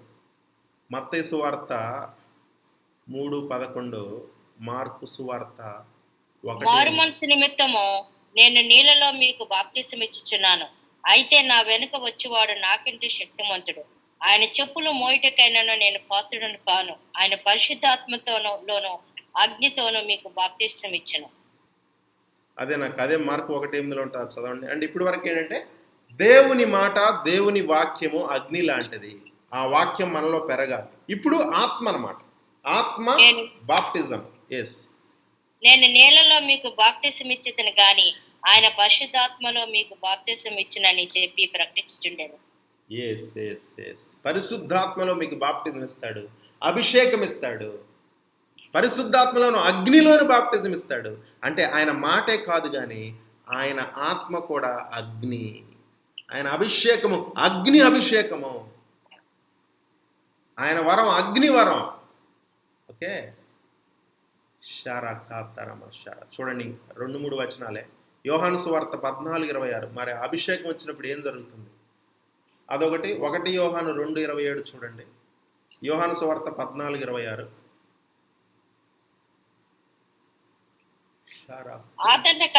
అనగా తండ్రి నామమున పంపబో పరిశుద్ధాత్మ సమస్తమును మీకు బోధించి నేను మీతో చెప్పిన సంగతులన్నిటిని మీకు జ్ఞాపకం చేయను. ఆమేన్, ఆమేన్. ఆయన బోధిస్తాడు, అభిషేకము, పరిశుద్ధాత్ముడు జ్ఞాపకము చేస్తాడట. నెక్స్ట్ 1 యోహాను 2:27. ఇదే వాక్యం ఇలానే ఉంటుంది. 1 యోహాను 2:27.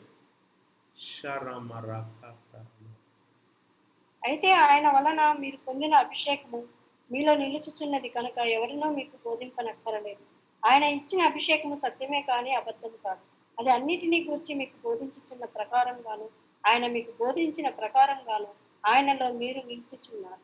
కాబట్టి చిన్నపిల్లలారా, ఆయన ప్రత్యక్షమైనప్పుడు ఆయన రాకడ యందు ఆయన దగ్గర సిగ్గుపడక ధైర్యం మీరు ఆయన యందు నిలిచింది. అది ఆయన అభిషేకం మీకు సమస్తాన్ని బోధిస్తుంది. వేరొకడెవడు బోధించాల్సిన పని లేదు, జ్ఞాపకం చేస్తాడు. ఓకే, మరి ఆయన స్వభావం ఏంటో, ఆయన క్యారెక్టర్ ఏంటో చూద్దాము. యోహాను సువార్త 16:13 చూడండి.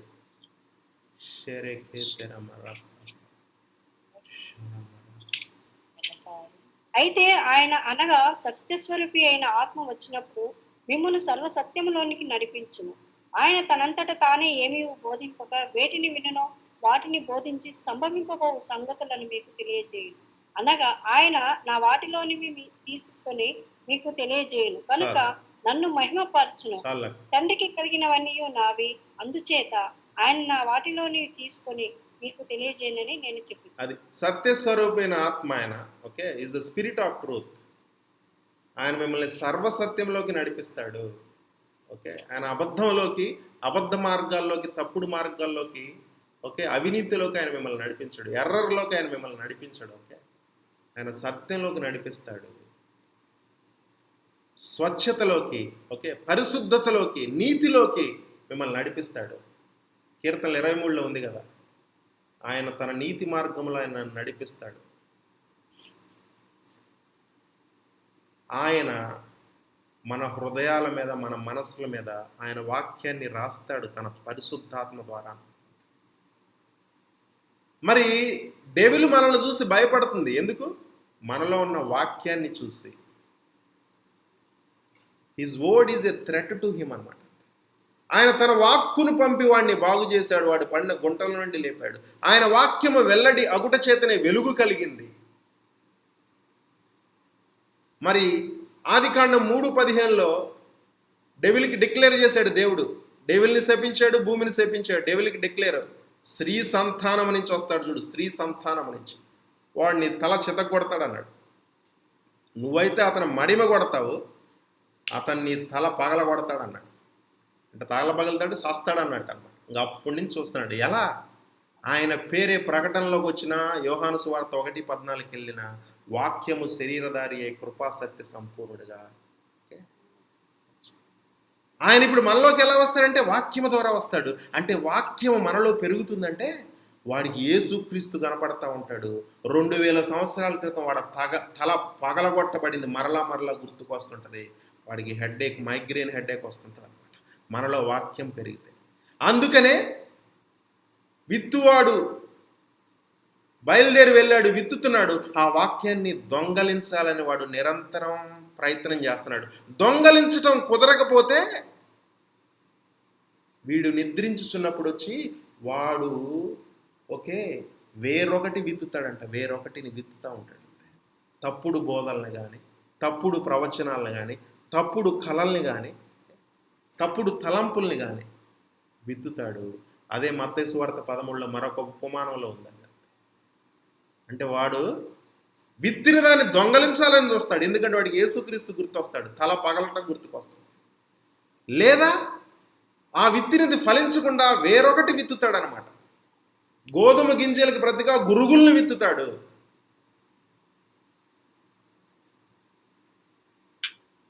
ఈవెన్ ప్రతి సంఘము పరిచర్యలో కూడా ఏంటంటే అబద్ధపు సహోదరులని కూడా ఉంటుంది. మళ్ళీ అబద్ధ ప్రవక్తలు, అబద్ధ అపోస్తులు, అబద్ధ బోధకులు, ఎవరిని వదిలిపెట్టల, అబద్ధ కాపరులు. బిలాము ప్రవక్తలు, నికోలతాయిలు, యెజబేలు అని స్త్రీ కూడా ఉంది అన్నట్లు. మరి పురుషులను అనుకుంటే స్త్రీలను కూడా వదిలిపెట్టల. అంటే శత్రువుకి ఏం లేదు, జెండర్ అనేది ఎంత ఎట్లయినా రావచ్చు. అది కాపర్ రూపంలో రావచ్చు, బోధకుడు రూపంలో రావచ్చు, ఒక సహోదరుడు సహోదరుని రూపంలో రావచ్చు, ఎలా అయినా రావచ్చు. ఒక భార్య రూపంలో రావచ్చు యెజబేల్ లాగా, ఒక భర్త రూపంలో కూడా రావచ్చు. షేబా దేశపు రాణిలాగా సంపదలు తీసుకురావచ్చు. కానీ డెస్టినీ ఏమవుతుంది?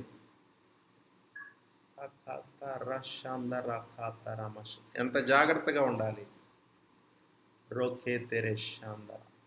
పరిశుద్ధాత్మ దేవుడు ఎంత అవసరము, దేవుని వాక్యం మనకు అంత అవసరము. మన సహవాసంలో 2, దేవుని వాక్యము అగ్ని, దేవుని ఆత్మ అభిషేకం కూడా అగ్ని. అగ్ని బాప్టిజం అనమాట. Word and spirit, spirit and word. అగ్ని, శక్తి, మహిమ, అన్నీ అపోస్తుల వలె, యేసుక్రీస్తు వారి వలె పరిచర్య చేయాలి అన్నట్టు. ఒక 10 లక్షల మంది ఉన్న ఒక సంఘ నాయకుడిని తీసుకుందాం. 10 లక్షల మంది అంత ఎవరు లేరు ఇప్పుడు. అతని ఆత్మవరాలు లేకపోతే భాషలు అతను మాట్లాడడం. ఆ 10 లక్షల మంది కూడా దే ఆర్ డిప్రైవ్డ్ అని ఉంటుంది ఇంగ్లీష్లో. డిప్రైవ్డ్ ఆఫ్ కొన్ని వర్గాలకు ఇంగ్లీష్ లాంగ్వేజ్ అందదు, కొన్ని ఫలాలు అందవు. దే ఆర్ డిప్రైవ్డ్ అంటే వాళ్ళు తెలుగులో దాన్ని ఏమంటారంటే ఆ పదం డిప్రైవ్డ్ ఆఫ్ దట్ ప్రివిలేజ్ అనమాట. అంటే నాయకుడు సరిగ్గా శక్తివంతమైంది ఒకటి లేదంటే అతని బోధ విన్న వాళ్ళందరి మీద కూడా ఇంకా లేదు అన్నట్టు. అంటే ఆ 10 లక్షల మీద ఫోకస్ ఉంటుందా శత్రువుకి, ఈ నాయకుడి మీద ఉంటుందా? వీడిని ఒక్కడిని పట్టుకుంటే చాలు, ఎంత పెద్ద నాయకుడైనా సరే. అంటే ఒక్కడు ఒక 10 మంది భాషల్లో మాట్లాడకపోవటం కానీ 10 లక్షల మంది కూడా మాట్లాడకపోవటం వల్ల ఎన్ని మర్మాలు, ఎంతెంత శక్తి, ఎంతెంత అభిషేకం కోల్పోతున్నారు. దాని ద్వారా వచ్చే శక్తి వల్ల సువార్త ప్రకటించబడటం, ఉద్యోగాలు ఎంత ఆగిపోతున్నాయి.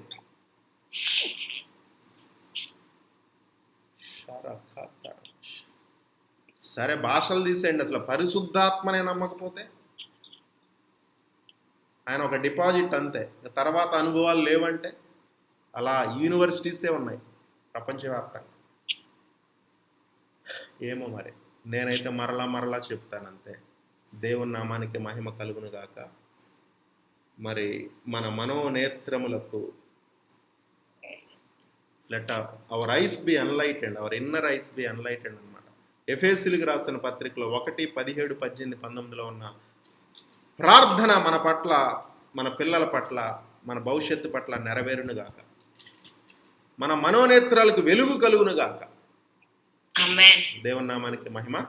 థ్యాంక్స్ మాధురి. షర్రా కాతారామ ఎవరు ప్రార్థన చేస్తారు? అంజమ్మంటి ఉన్నారా?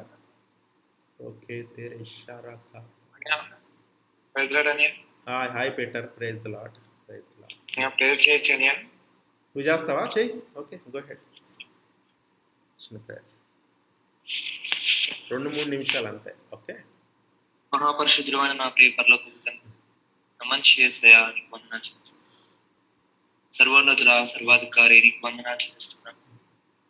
నువ్వు నిన్న నేడు నిరంతరం మారని వాడివి, ఆది అంతుంది ఏకరీతిగా ఉండేవాడు. కనికరము కలిగిన ప్రభా నీకు వందనాలయ్యా. సర్వాధికారి నీకు స్తుతులు చెల్లిస్తున్నాను తండ్రి. అయ్యా నా తండ్రి, మేము అనేక మర్మాలు అనేక విషయాలు గ్రహించుటకు తెలుసుకుంటున్నాం ప్రభా నా తండ్రి. నీ ఆత్మచేత ప్రభా నా తండ్రి, నీ ప్రియులైన సేవకుల ప్రభానైనా మాకు అందించినందుకు నీకు మరొకసారి కృతజ్ఞతాస్తుతులు చెల్లిస్తున్నాను ప్రభా. అయ్యా నా తండ్రి, ఈ జూమ్ మీటింగ్ లో ప్రభా ఎంతమంది యవనస్తులు కానీ వృద్ధులు కానీ నడివయసుకులు కానీ ప్రభా ఎవరైతే పాల్గొంటున్నారో వారందరినీ నీ ఆత్మచేత నడిపించమని అడుగుతున్నాను ప్రభా. శక్తి చేత కాదు, బలం చేత కాదు, నా ఆత్మ ద్వారా క్రియలు కార్యాలు జరుగుతాయని ఈ లేఖనాలు తెలుస్తున్నాయి ప్రభా. అది మా అందరి పట్ల నెరవేర్చమని అడుగుతున్నాను ప్రభా. అయ్యా ఒక్కొక్కరి మీద 2 పాలు ఆత్మ కుమ్మరించమని అడుగుతున్నాను ప్రభా. పిలుపు వంటి ఆత్మను దయచేయండి ప్రభా నా తండ్రి. అయ్యా నాయన నీ బలమైన హస్తముల కింద దాగి ఉండడానికి, అయ్యా నీ చిత్తవృత్తి చెప్పులనైనా మమ్మల్ని తిప్పుటకునైనా నీ జ్ఞానమునైనా మాకు దయచేయండి అయ్యా. అయ్యా నా తండ్రి, నీ సేవకులు ఇంకా బహుబలంగా వాడుకోండి ప్రభా. జూమ్ మీటింగ్ లో నా తండ్రి ఎవరైతే నా తండ్రి పాల్గొంటున్నారో అయ్యా అలాగే నా తండ్రి వారందరినీ దీవించండి, ఆశీర్వదించండి. ఇంకా పాల్గొనలేని వారిని కూడా నీ ఆత్మచేత నా తండ్రి వారందరూ నడిపింపులోనికి రావడానికి సహాయం చేయండి ప్రభా. ఈ కార్యం చేయండి ప్రభా. ఈ దినమునైనా విత్తబడిన వాక్యము నా తండ్రి ప్రతి ఒక్క హృదయాల్లో ప్రభా నాటిన తండ్రి దాన్ని వృద్ధి పొందించి ఫలింప చేయమని అడుగుచున్నాను ప్రభా. అయా వాక్యం వినడము విందుకు మాత్రమే కాకుండా దాన్ని అవలంబించి అయా నా తండ్రి నడుచుకుంటుకునైనా మా మనోనేత్రములు వెలిగించమని అడుగుచున్నాను ప్రభా నాయన. అయా నాయన మా మనోనేత్రములకు అంధకార దృష్టి కలుగు చేస్తున్న ప్రతి విధమైన అపవాది క్రియలను యేసు నామములో లయపరచమని, రక్తము చేత ప్రతి ఒక్కరిని నాయన పోక్షించమని, ఈ అగ్ని జ్వాలతో ప్రభా మమ్మల్ని అందరినీ దహించమని, ఈ పరిశుద్ధతను మాకు దయచేయమని అడుగుచు ప్రభా.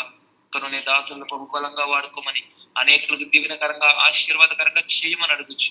మీరే మహిమ ఘనత ప్రభావం పొందుకోమని నజరేయుడనే నామములో అడుగుచున్నాం తండ్రి. Amen amen. Amen amen. Thank you Peter, God bless you. చక్కగా ప్రార్థన చేశావు. God bless you. Yeah okay, అందరికీ టేక్ రెస్ట్. 11:59 అయింది. ధన్యవాదాలు. God bless. Bye, good night అందరికీ. అయ్యా ప్రైజ్ లాడ్ అయ్యా. ఆంటీ ప్రైజ్ లార్డ్, లాడండి. నైట్ అండి. Praise Lord, praise Lord, praise Lord. Brother చెల్లి మార్నింగ్ ఫోన్ చేసింది బ్రదర్. ఓకే సెకండ్ డాక్టరేట్ ఇస్తున్నారట. ఇదంతా మీ దేవుడు చాలా గొప్ప దేవుడు, దేవుడు చేసిన మహిమ అని చెప్పింది. ప్రైజ్ సరేలే, ఇలాంటివి చాలా విన్నాను నీ నోట్లో అని చెప్పాను. లేదు చదువు కేవలం దేవుడి కృప వల్లనే నాకు ఈ డాక్టరేట్ వస్తుంది. ఆమె దేవుడిని స్తుతించింది కదా మార్నింగ్. ఓకే ఓకే, దేవుని నామానికి మహిమ. Okay okay praise the Lord సామి. అన్న ప్రైజ్ లార్డ్ అన్న. హౌ ఆర్ యు అన్న? ఫైన్ సామి so far. Okay okay, praise Lord. ఇవాళ బిజీగా ఉన్నాను అందుకని కాల్ చేయలేదు, కొంచెం అటు ఇటు తిరుగుతూ ఉన్నాను.